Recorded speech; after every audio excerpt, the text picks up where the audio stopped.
Bonjour chers élèves, je suis Soufiane Louardi, prof des sciences de l'ingénieur, tronc commun technologique. Donc aujourd'hui je vous présente une partie très intéressante dans la chaîne d'énergie, donc spécialement dans la fonction transmettre, donc c'est le dessin technique. Donc je pose un petit problème. Donc, durant le fonctionnement d'un positionneur parabole qu'on a déjà vu dans le produit support de notre cours, on voit que l'angle donné n'est pas convenable à celle définie aux consignes. Alors, le système présente des problèmes qu'on doit les récupérer. Donc, on voit que le système ne fonctionne pas bien. Donc, il y a une erreur là-dessus. Donc, il faut changer ou bien il faut rectifier cette erreur. Donc, après une analyse critique du système, on remarque que la pièce XX, ça veut dire ce palier, donc il y a et la racine de ce problème. Donc, on voit que ce palier, c'est le problème. Il donne des problèmes au fonctionnement du positionneur, donc on doit le changer par une pièce qui est plus efficace. Donc à ce moment-là, l'utilisateur demande au fabricant de reconcevoir, ça veut dire donner une autre conception nouvelle pour avoir un bon fonctionnement au système. Cette pièce de telle façon à ne pas tomber au problème prédéfini. Ça veut dire on doit chercher une autre conception pour avoir une pièce ou bien un bon fonctionnement.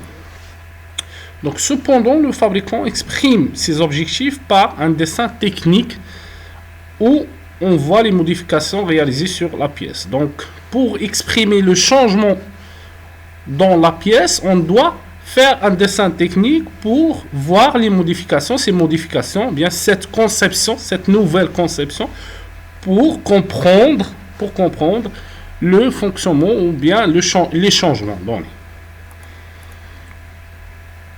Donc, je vais faire une petite définition, bien une petite historique d'abord pour le dessin technique.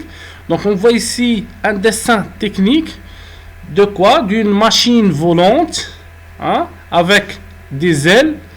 Donc, voilà, c'est une vélo avec des ailes. Il est dessiné par M. Leonardo da Vinci. Donc, l'italien célèbre, le dessinateur italien célèbre. Donc, c'est le dessin technique. Donc, on donne une petite définition. Donc, le dessin technique étant un langage universel. Universel, ça veut dire il est reconnu par tout le monde. Des sciences technologiques demandent à être enseignées par tous les étudiants en tronc commun technologique pour avoir une aptitude au dessin. Donc, le dessin technique est le moyen d'expression. C'est une expression universelle de tous les techniciens, ou bien les ingénieurs, ou bien tous les employés d'une société qui fait la fabrication, ou bien le dessin technique, la conception. Donc, ici, on remarque un autre dessin. Donc, c'est un dessin d'un homme qui veut voler. Donc, voilà, c'est un homme, c'est qui? C'est l'Arabien Abbas ibn Farnas. Donc, entre 810 et 887. Donc, c'est le premier Arabien qui a essayé de faire des dessins et qui a essayé de voler. Donc, voilà, c'est un dessinateur ancien. Donc, en général, le dessin est une présentation graphique d'un objet à l'aide de quoi? Des traits.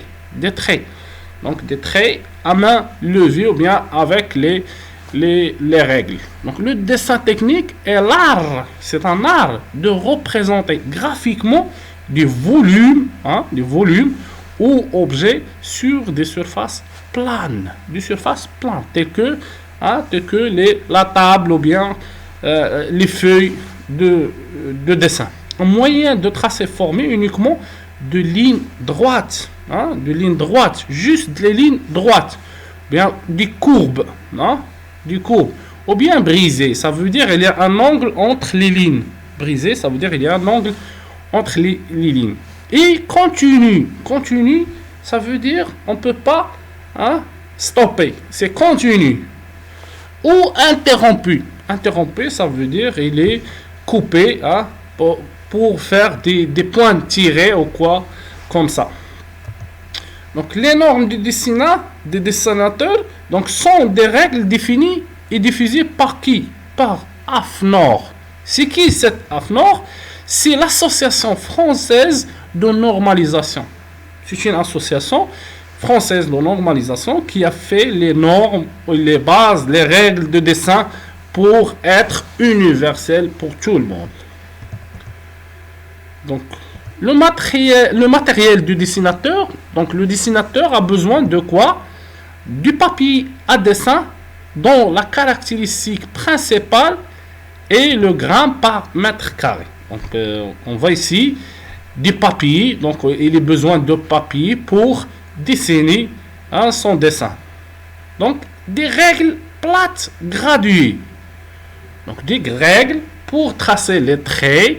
Donc, il faut avoir des règles plates et graduées pour permettre le dimensionnement des objets, bien des traits ou bien des côtés. Voilà. Ainsi qu'une équerre. Donc l'équerre, vous voyez l'équerre, c'est simple. Vous travaillez avec ces matériels, donc c'est évident.